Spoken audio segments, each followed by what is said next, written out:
I'm Guy Kawasaki, and this is Remarkable People. We are on a mission to make you remarkable. Today's remarkable guest is Fran Hauser.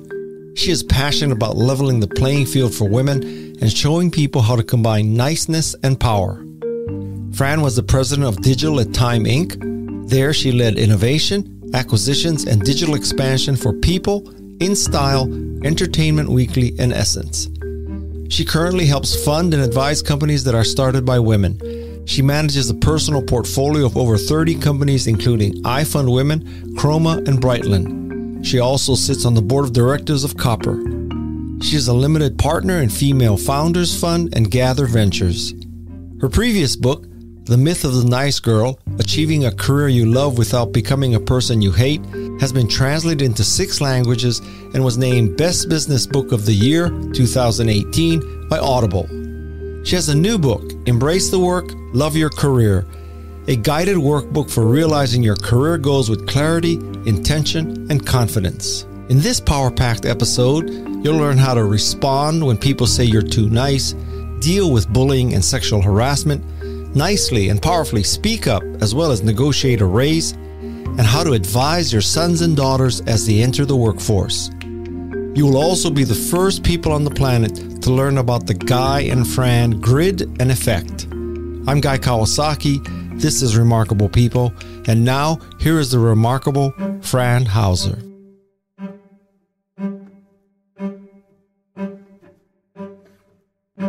Your book has one of the best subtitles that I have ever heard. The subtitle I'm referring to is Achieving a Career You Love Without Becoming a Person You Hate.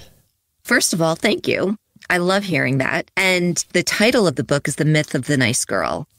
And the book is really all about how you can show up as yourself at work and still get ahead. So for me, I've always been asked the question, how can you be so nice and still be successful? Because I'm nice. That's who I am. That's who I've always been. That's one of the first adjectives that people use to describe me. But there's also this myth that if you're nice at work, you're not going to get ahead. And very early on in my career, I was given really bad advice around you need to toughen up if you want to get to the corner office. Nice girls don't get to the corner office. And I don't believe that. I believe that there's so much power and kindness and warmth and empathy at work. And you can achieve a career you love while bringing all of that to work and not becoming a person that you hate. So that's really the gist of the subtitle. Okay, and how do you achieve that? What's the gist of the how? Yeah, so a lot of the how comes back to really getting out of autopilot mode, which I think a lot of us get into. We get into this mode of doing and attending the meetings and going through our email inbox and like heads down at our computer. And one of the things that I really advocate for is giving yourself the gift of time to reflect, to truly reflect on what's working for you in your career and what isn't working for you, what's energizing you and what's draining you. What do you want to do more of? What do you want to do less of? And my new book, Embrace the Work, Love Your Career, really gives you all of the exercises and the tool to do that reflective work. So I'll give you an example, Guy. This is an exercise that's been really helpful to me over the course of my career, is this exercise where you look at your calendar for the last 2 or 3 months and you identify the meetings, the experiences, the events that put a smile on your face, that when you think about them, they make you happy, they bring you joy. And then you do the work to really figure out, like, what was it about that experience that was so fulfilling? Was it the type of work that you were doing? Was it the problem that you were solving? Was it the people that you were working with? And is there a way that you can do more of that? So for me, when I was working in magazine publishing, I was working at Time Inc. And I had been there for 8 years. I was the president of the digital division. And I was starting to feel that itch. You know, I was starting to feel like I want to do something else. And I did this exercise, and what I realized was that I really enjoyed meeting with startup founders. That was a part of my job that I really loved. I loved meeting with the founders of Rent the Runway before they launched that business, or the founders of Foursquare and Flipboard. And what I realized was if I could do more of that in my job, I would feel more fulfilled. And I talked to my boss about launching an innovation lab at the company that I would run. And that's what I ended up doing. And that kept me at the company for 2 more years because it was something that I really enjoyed doing. So that's just one simple exercise that will help you kind of lean into, like first identify and then lean into the work that you love. I think that's a very powerful observation because, and I know you advocate this also, but many people advocate, well, keep a log of what you were doing and how long you spent doing everything. And I have never been able to do that because I never have the time to log. But you're right. By definition, your calendar is a log. So it's very easy for me to go and look back on what I did as opposed to trying to log it as I did it. That's a very different thing. Absolutely. To have to think about, okay, now I have to write down. I just did this thing and now I have to write it down. It's really hard to do that. It's really hard to make time for that. But you're right. Your calendar is your log. So it's a really powerful tool that we can use to figure out what do we want to do more of and what do we want to do less of. So your calendar is a window into your soul, basically. Mm-hmm. Yeah, it can be, right? It definitely can be. Okay. Can we back up a second and tell us how you define being nice? Can I read you the definition from the book? Of course. Because we spend so much time coming up with this definition. And so here's the definition.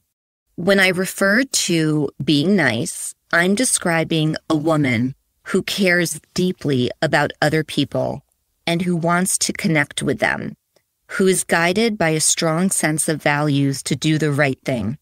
She is considerate, respectful, and kind.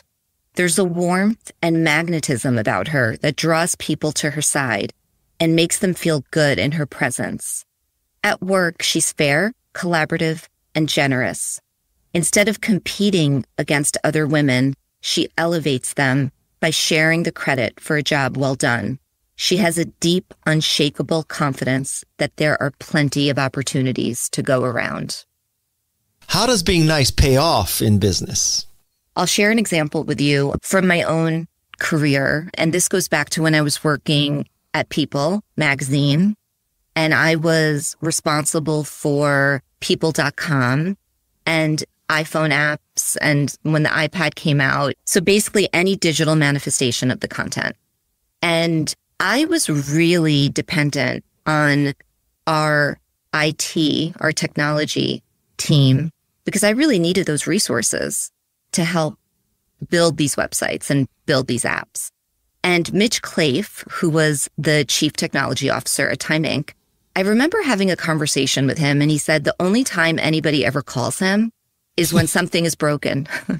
So it's like my computer's not working, the website is down. So he's just always getting the complaints. And I made such an effort to reach out to him to say thank you.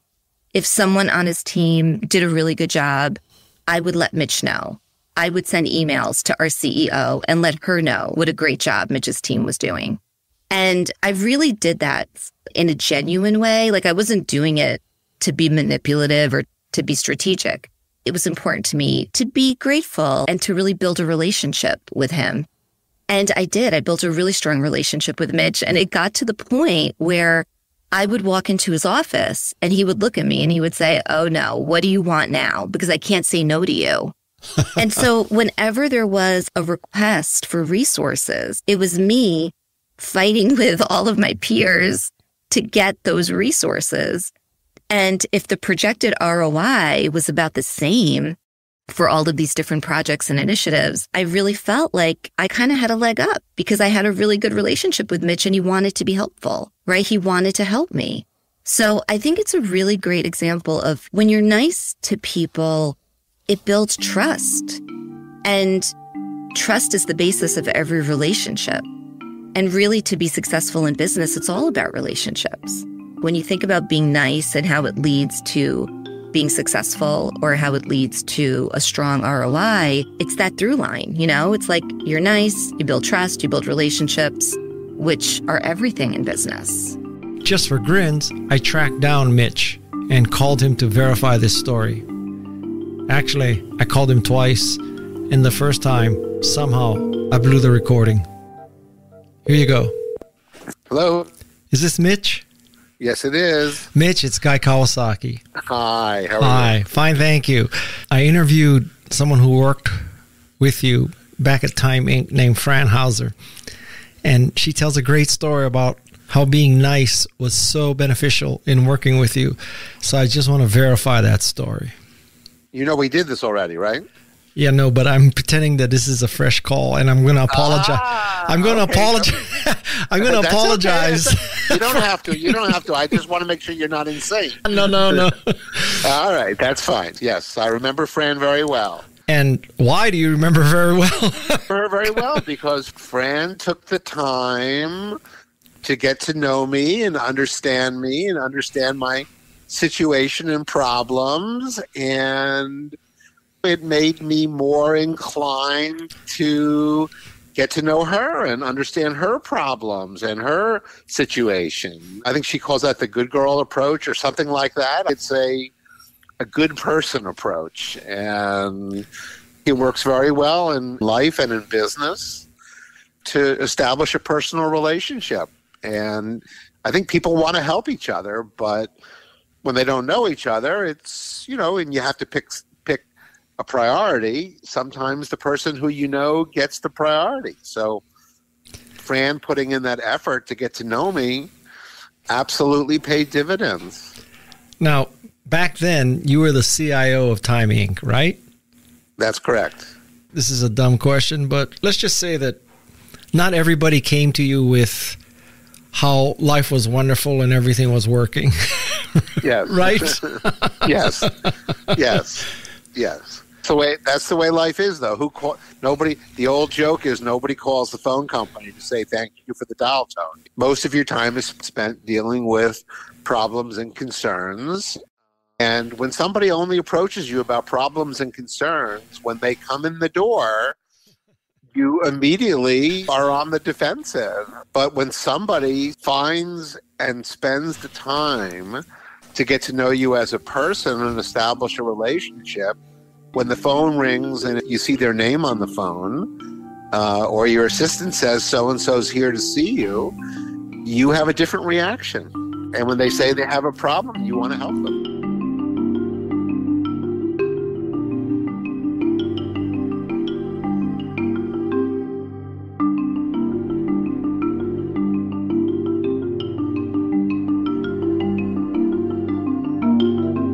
Okay, that story's verified. Back to Fran. Do you have any visible role models that people can look at and say, oh, she's an example of being nice and successful? Because most role models are Steve Jobs, Elon Musk, and Bill Gates. And let's just say they're not known for being nice. So we need a nice hero. So who's the nice hero? Michelle Obama. I'll never forget, I was pitching the myth of the nice girl back in 2016 in late October, early November. And I remember being in all of those publishing meetings, meeting with all the book publishers. And we were talking about culture. At the time, we were talking about Michelle Obama saying when they go low, we go high. We were talking about Trump taking a very different approach, right?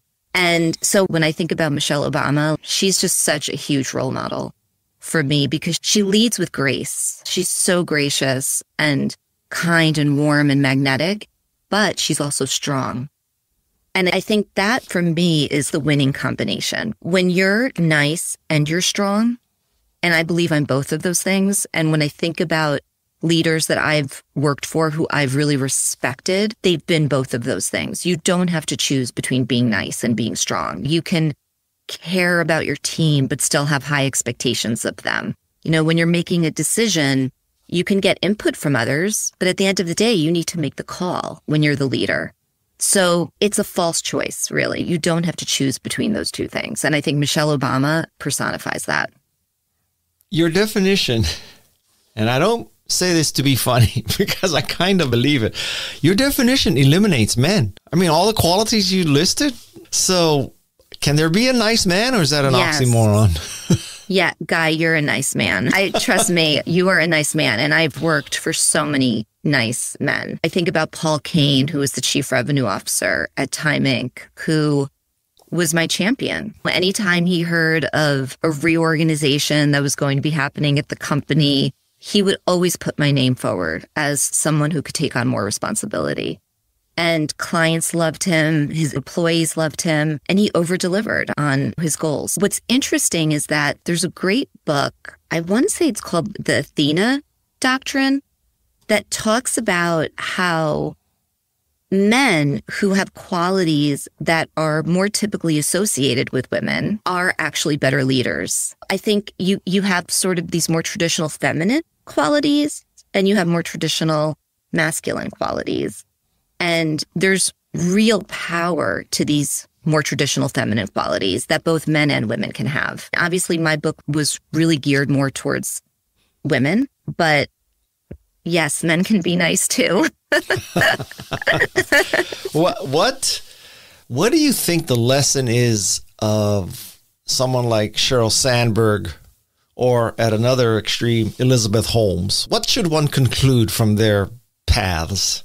Well, I mean, when I think about Elizabeth Holmes, and I'm fascinated by her, I've watched all the documentaries and I've done a lot of reading about her. I really feel like she was trying to fit in to a highly masculine venture capital world and environment. And for her, what that meant was taking on some of those qualities and some of those values that at the end of the day, I feel like she lost herself. She really lost herself. She changed her voice. She changed the tone of her voice. Really think about that. And I think a lot of it has to do with a lack of confidence. Because when I think about the way that I show up in the world, at work, in my personal life, I am so much more comfortable in my own skin when I am truly acting in a way that's aligned with my values. And I know that because there have been a few times in my career where I did try to take on a different persona and it didn't work. It didn't work for me, and especially earlier on in my career. So I believe that it's really important to really bring yourself to work. So for me, I'm someone who's kind, I'm compassionate, I'm empathetic. I don't want to check those qualities at the door when I go to work. I think there's so much value to all of those. So I think Elizabeth, I just think she really lost her way. Sheryl Sandberg, I have a huge amount of respect for. I think about all of the books that, including my book, The Myth of the Nice Girl. I mean, Lean In was really the beginning of all of these women's empowerment books. And I took a little bit of a different approach than Sheryl did. I think Sheryl was really more about leaning in and stepping up. And my book was more about being yourself, and by being authentic and by being yourself, how you can be successful at work and the power that comes with that. I think Sheryl's message was important during that time. I don't remember what year it was, but I think it was an important message for women to hear at that time. And then I think we went through a few years where it was like girl boss and how to be a boss and like all that, those were the messages. Now I feel like the message is really more about don't take on a different persona. I think it's really more about how can you tap into your values and your talents and your traits to be your best self and to do your best work. Okay, but what about the case where your authentic, real self is bitchy? Then what? Because there are people who are like that. So should they not be authentic? Absolutely. Look, there are aspects of being bitchy that can work depending on the culture that you work in. There are aspects like being very direct, having a strong personality. And I think sometimes it's just checking, like, is what I am saying and the way that I'm approaching this landing? Or am I being off-putting? And look, it's the same thing with being nice. There's a downside to being nice. Like when you veer into that people-pleasing territory or you veer into that pushover territory, that usually doesn't work because then you're going to come across as someone who is weak. So that's why I always say it's like this balance of being nice and being strong, I think is the perfect balance. So whether you're nice or if you're more bitchy, I think it's just checking in with yourself every once in a while. Because there are aspects of both that can work, but it just really depends on the culture. It depends on the meeting. It depends on who's in the room. Depends on the people. There's different factors. So what happens if people that you respect come up to you and say, you're being too nice? Then what do you do? People have said that to me, and I've had to reframe the conversation. You know, I've had to explain to them how being nice has been really helpful to me in my career and also been helpful to me in doing a good job. Like I might share examples of a contract that I was able to negotiate where like the company was really stuck and then they pulled me in. And because I approached the negotiation and the conversation with empathy and with really trying to understand what was important to the other party, I was really able to get it unstuck. And we were able to have really build a successful contract and partnership. So I like to use real life examples and stories of how my niceness has been a good thing, how it's actually been helpful to my team, to my department, to the organization that I work for. I would ask, like, share some specific examples with me of a time where you thought that I was being a bitch and it was damaging or it created a toxic environment. Because I do think it's important to have specific examples that you can then talk through. It's actually the same thing if someone says you're too nice, too. It's like, share some examples with me because then we can talk about it. In some situations, there might actually be something to learn. Like, for example, if someone said to me, you're too nice, and I said, share some examples with me, and they said, you're so busy worrying about getting everyone's buy-in that it's taking a really long time to get a decision made and to move things forward. That's something tangible. That's tangible feedback that I can do something about, and I can work on that. But these overgeneralized, you're too nice or you're too bitchy, I feel like you need to get more specific. And sometimes when you get more specific, there might actually be something there that's legitimate feedback that you can work on. Let's switch gears a little bit. So what makes people love a job? There are 4 aspects to loving a job. It's when you're doing work that you're good at, that you enjoy, where you feel like you're making an impact.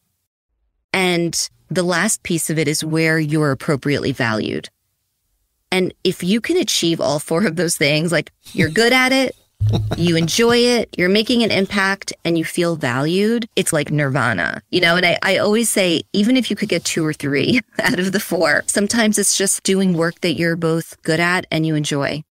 And it's just starting there. Because sometimes people will be doing work that they're actually really good at, but it's not fulfilling. So it's pausing every once in a while and checking in with yourself and asking yourself along those lines of those 4 things. How are you doing? Are you good at the work that you're doing?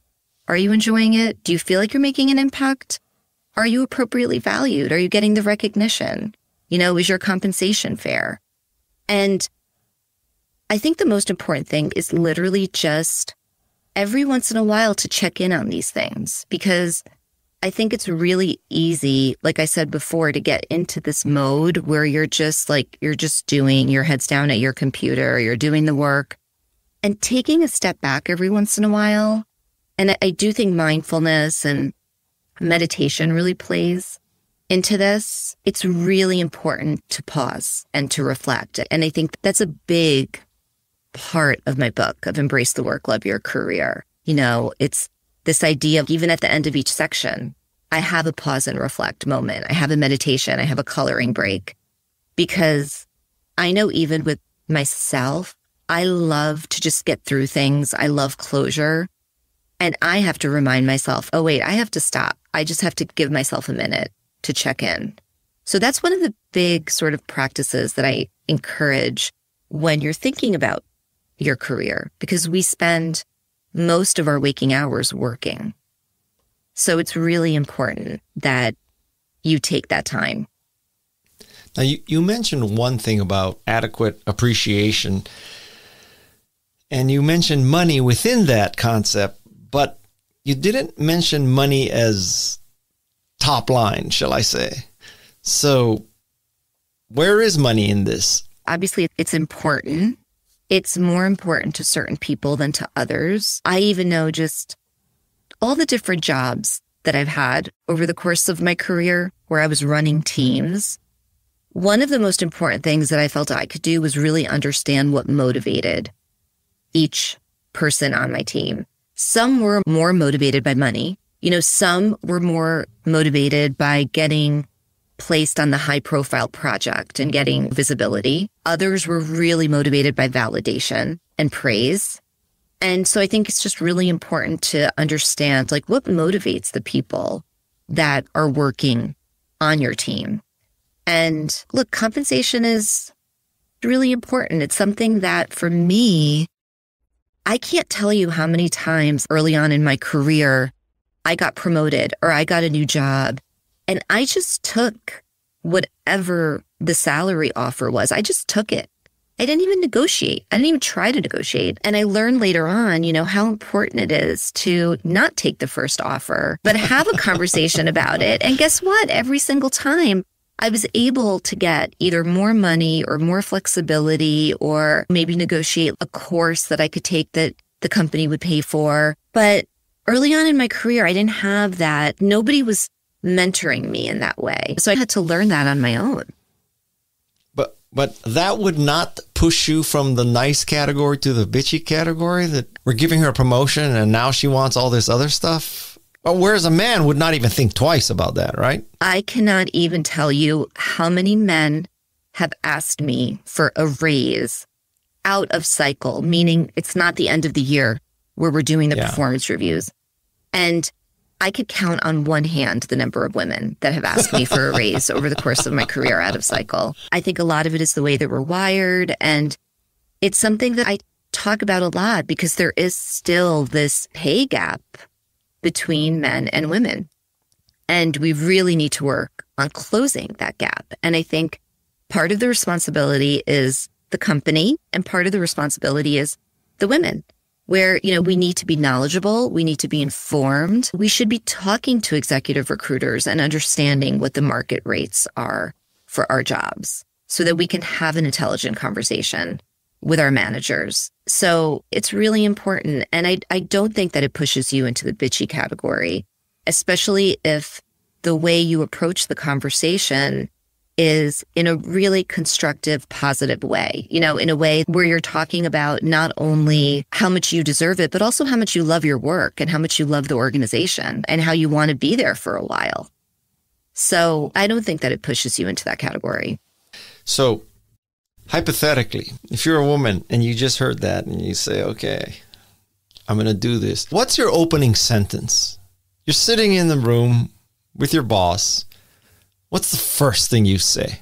That's such a good question. I think something along the lines, I really believe in framing every conversation in a very positive way, just because the way that our brains are wired, you don't want to trigger that fight, flight, freeze. You don't want to trigger the amygdala. You don't want to come across in any way that's threatening or negative. So I really always believe in starting out in a very positive way. And it could be something like, I really love my job. I love the work that I'm doing. And I really love this organization. And I've been thinking a lot about my work, the value that I've created for the organization, how excited I am about the year ahead.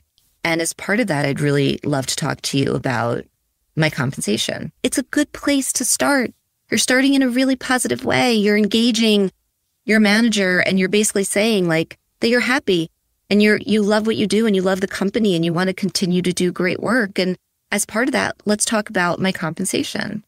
That's what I would advocate for. And again, I always say this, if you're about to give really tough feedback to someone, or if you're going to be sharing really difficult news, always start from a place of positivity. So while we're in this vein, you basically answered the question of how does one nicely and effectively ask for a raise? How about how does one nicely and effectively speak up? Okay, so I have to tell you that early in my career, I really struggled with speaking up, especially in meetings where there were people who were much more senior than I was. I felt very intimidated by them. I was so shy. And I had this moment where I was leaving one of these meetings and my manager actually pulled me to the side and said, Fran, you need to start speaking up in these meetings. You're smart.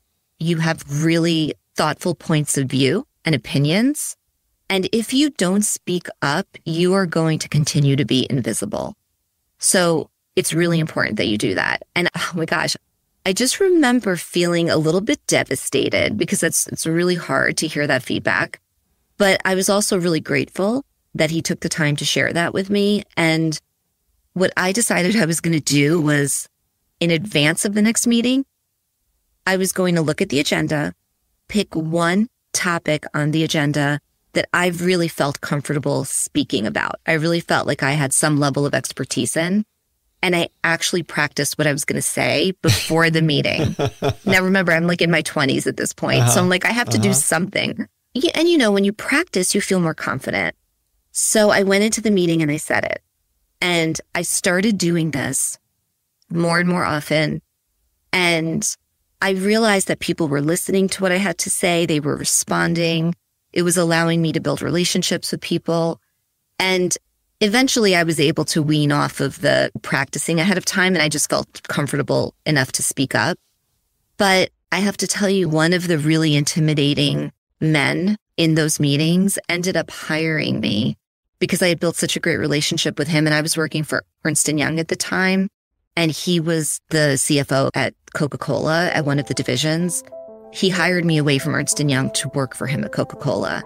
And I always think about that. I'm like, if I hadn't spoken up, I never would have built a relationship with him. And I'm so grateful to Lou Sciaretta, who is the manager, who called me out on this. Because, you know, we talk about mentoring a lot and we talk about giving feedback. And I'm so grateful that he took the time to do that, right? In the moment, mentoring in the moment.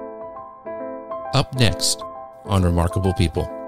It's much harder to make a connection and develop a relationship virtually. It's just so much easier when you're in person. And I really encourage people that are working remotely to really try to meet people one-on-one in person, if they can, whether it's going for a walk or having a coffee, so that they can really develop a relationship with that person. Hello, I'm Jane Goodall, and I just want to tell you that I've been on Guy's podcast twice now and had a great time, and I really hope that you'll listen to it. Of course, especially the one when I'm on, but the others are great too. You're listening to Remarkable People with Guy Kawasaki. Okay, so we now have covered how to speak up, how to ask for a raise nicely and effectively. How about dealing with bullies? Yeah, so it is really important, number one, to deal with it and to not just assume that it's going to go away on its own, the situation. I mean, if you're being bullied, it's important to speak up. It's important to talk to your manager about it. It's important to talk to human resources. I've had a couple of situations over the course of my career where I was dealing with someone who would yell at me, would call me at home on a Sunday and put me down and scream. And I remember having to have a conversation with my manager and basically saying, I can't do my best work in this environment. And he's not only putting me down, but he's creating a toxic environment for my whole team. And they ended up moving this person out of their role and putting them into an individual contributor role where it wasn't necessary for him to do a lot of collaboration. It was really more individual work. That was the way that they dealt with it. And it worked. I didn't have to deal with him anymore. My team didn't have to deal with him anymore. No one deserves that. And it's really not fair. You should not have to go through that. If you feel like you're being bullied, it's really important to speak up. And taking this line to an extreme, what is a nice, effective woman who's being sexually harassed in the workplace supposed to do? 100% for sure. You have to speak up. There's just zero tolerance for that kind of behavior. And Gretchen Carlson is a very good friend of mine. And she's really one of the people who started the Me Too movement. And I look at her going up against Roger Ailes at Fox, and I am so inspired by her. That could have had a hugely damaging effect on her career to go through that. And I always look at her as a role model. I mean, for me, it's just zero tolerance. And whether it's your manager or it's someone in human resources, or sometimes we have mentors within the company that aren't our direct managers or aren't in human resources, it's totally fine to speak to that person as well. Whoever you feel comfortable speaking to, go to that person and tell them what's happening. And what if a woman counters by saying, if I institute this process and it becomes a lawsuit, I'll be blackballed in the industry. People are going to say, don't hire her because she's a troublemaker. The way that I think about it is, if you're being sexually harassed, the toll that is taking on you emotionally, physically, psychologically, all of it, it's just too high of a price to pay. That's really what it comes down to. Just from a human perspective, that is not something that any of us should be taking on. And I really believe that because of people like Gretchen and like all of these other incredible women that have stepped forward, we're just in such a different place now as a country from an organizational culture perspective, where I do feel like women should feel safer in terms of coming forward, because those women have really paved the way for us. But, and I don't mean to be argumentative, but lots of women are not Fran or Gretchen. They're working in a Burger King or they're working in a Chipotle or whatever, and they're getting sexually harassed. Single mom, needs the income. Is your advice the same? First of all, my heart breaks, like just listening to you describe that situation and use that example. Look, I think it really depends on the person. And if you're a single mom and you really need the money, I would hope that there would be somebody at that organization, Burger King or wherever, who you could go to and feel comfortable that they are going to do right by you. Like, there's got to be somebody there. It might not be your direct supervisor, but there has to be someone in the organization that you can go to. Because how can you live your life like that? One more hard question. Post overturn of Roe versus Wade, should women's tactics change? Should women's tactics change? Yes. Can you still be nice in a world where clearly a political party is trying to remove rights from you? Yeah, it's infuriating.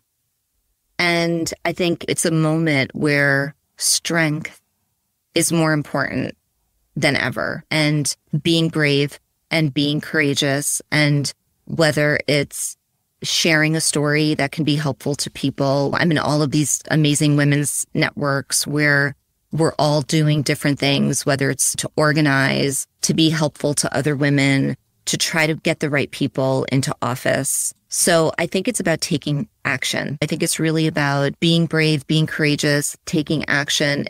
You can do all of that without being a jerk. So I still think that it's important to stay true to your values, but there are moments in time where we all have to step up and really exhibit the strength that's required to affect change. How has the shift to virtual work changed this? Like, how do you be nice virtually? Yeah, it's so interesting because it's much harder to make a connection and develop a relationship virtually. It's just so much easier when you're in person.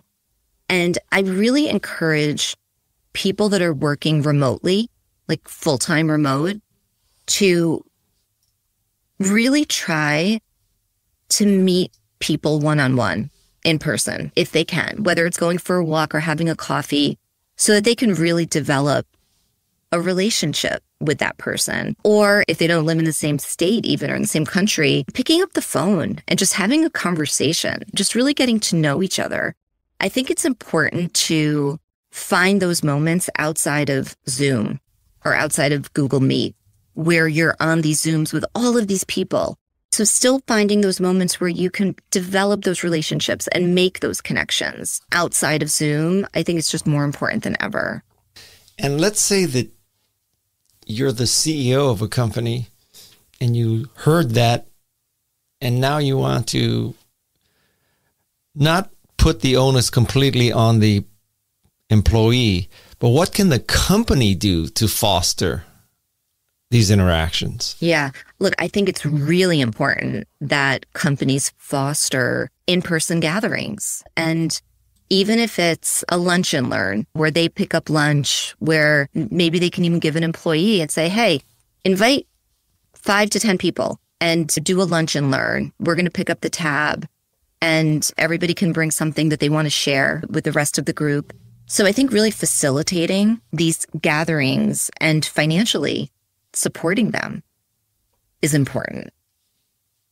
And if your team is spread around the world, are you saying bring them all to one place? I think if you can, like once or twice a year, get people together so that they can have that in-person time. It's just so valuable. It's so valuable. There is so much value there. Like, I can't stress that enough. It's the importance of connecting with people. So yeah, look, if you can once or twice a year, bring people together. Yes, absolutely. And let's say there is a young Fran listening to this, high school or college. What's your advice to her? I would say don't get too hung up on what you believe others expect of you and your career. Create your own expectations. Because early on in my career, I was so worried about what I thought everybody else was expecting of me in terms of what my next step would be versus just really doing the work myself to think about, like, okay, where do I want to go? What do I want to do? What are the things that I really want for myself? And try to tune everything else out because it's really noise. That's what it is. So create your own expectations of yourself. And do you have tactical advice in terms of advanced degrees, specific career choices, how to find the ideal job, first job, second job, like really tactical, practical stuff? I will share one thing that I found to be really helpful is often I have young people come to me that they're graduating from college and they right away want to get into like their dream job. And, you know, sometimes it's really great to start in a role that's more of like, it could be like an assistant role, an administrative assistant or an executive assistant, where you're working for a general manager or a head of a department or a president, where you get exposure to so many different parts of the business. And I think about my own career and all of the assistants that I've had, you know, over the course of my career. So many of them, like, they worked with me for a year And then they ended up moving into a direction that was really great for them, whether it was moving into production or moving into sales or moving into marketing. But I really love this idea of being an assistant for someone who's in a leadership role where you can get exposure to lots of different types of functions, different technical skills. I think there's so much value in that. Don't be afraid to take that kind of job. Is there a danger of, if you're a woman and you take that kind of job, now you're stuck in that role of executive assistant, not in the, the fast track? I mean, this advice is for both men and women, I would say, coming out of college. It really is. And I think it's really more broadly around, there's a perception, and sometimes we have a perception of certain types of roles that they may not be good enough for us.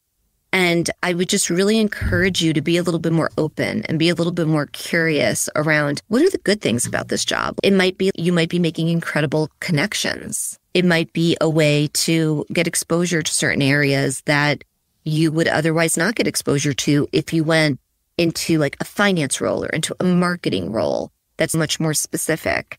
So be open, have that curiosity, because sometimes I just feel like people that are graduating from college are just so focused. They have this one-track mind of the type of job that they're looking to get, and they're not really open to anything else. And they want to go work for Goldman Sachs, right? So yeah, exactly. Or a venture capital fund or an ad agency and focus on marketing. And all that stuff is great too, but there's always other opportunities. Talk about jobs that don't stack up well against your 4 qualities of loving your job. But anyway, I digress. 2 more questions. Second to the last question is, you have 2 boys. As they're entering the workforce, after college, whatever, early 20s, do you pull them aside and have the talk with them and say, this is how you work with women? What's your advice? Oh, I would have a conversation with them about the importance of how you show up at work, really for anyone, for all people, And the reason I'm saying that is because I see a lot of college graduates that start these jobs and they're so focused on the technical and the functional skills. And they're not really focused on the relationship building and on the connecting and on the human skills. So I would definitely have a conversation with them about how important it is to be making those connections, how important it is to be respectful, how important it is to be a good listener. If you're going to disagree in a way that's respectful. And I would also share with them things like if you're in a meeting and someone shares a great idea, but then somebody else gets the credit for that idea, how great it would be for you to speak up and to make sure that the person who shared the idea originally gets the credit, and to share opportunities and to be collaborative. So I think it would be actually a very broad conversation around all of that. And if you had daughters? If I had daughters, it would be all of that. Plus, I would want to make sure that they are aware of some of the behaviors that tend to hold women back at work, like the not speaking up, like the not asking for more. I would want to make sure that they are very aware of those things going into the workplace. And I would work with them on, okay, how do you bring your best self to work? How do you do work in a way that's aligned with your values, but also keeping in mind that there are these inequities and we do need to be aware of them. So my last thought, this is not a question. I just had this thought in the middle of this interview. So I think, and I've read your books, so I don't think you explicitly said this, but it seems to me, I love your advice about looking back in your calendar. And I think if you combine looking back in your calendar with the 4 qualities of loving a job, you could make a matrix, right? So this is what I did, and this is column A, column B, column C, column D. How many checks do you put for each item? And at the end of the day, you can just look and say, oh, what I did this 30 days ago, I checked all 4 columns. This is what interests me. Can't you combine those 2 ideas and make a really powerful audit system? I love that. And I love frameworks and processes and structure. And I can totally see that Google sheet right now, Guy. I see it. I see the columns. But you absolutely could. And it would be really interesting to see of those 4 qualities, maybe there are 1 or 2 that you're consistently hitting. Maybe there's 1 that you're not. So what can you do about that? How can you be proactive about that? I love that. Thanks, Guy. Now I can say that I helped you a little. You did. You helped me a lot. I love it. I really love that. You can call it the Guy chart. Okay. I don't care. No. Call it the Fran chart. The Fran matrix. The Fran effect. The Hauser Guy and effect. Fran. The Guy and Fran effect. Because I'm the nice girl. I always share the credit. You don't even have to mention me. You can have all the credit.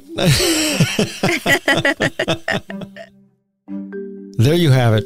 I hope that you're convinced, or at least open to the idea, that you can be nice and powerful.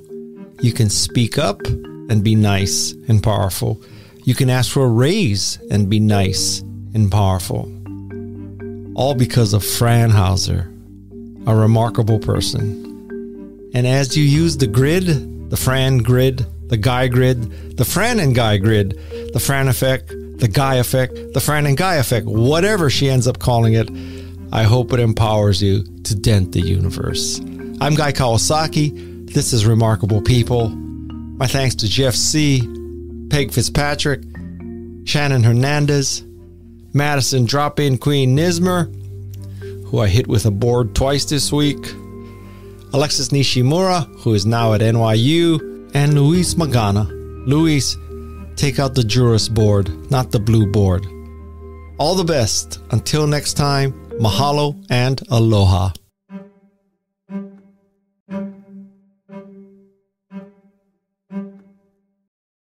This is Remarkable People.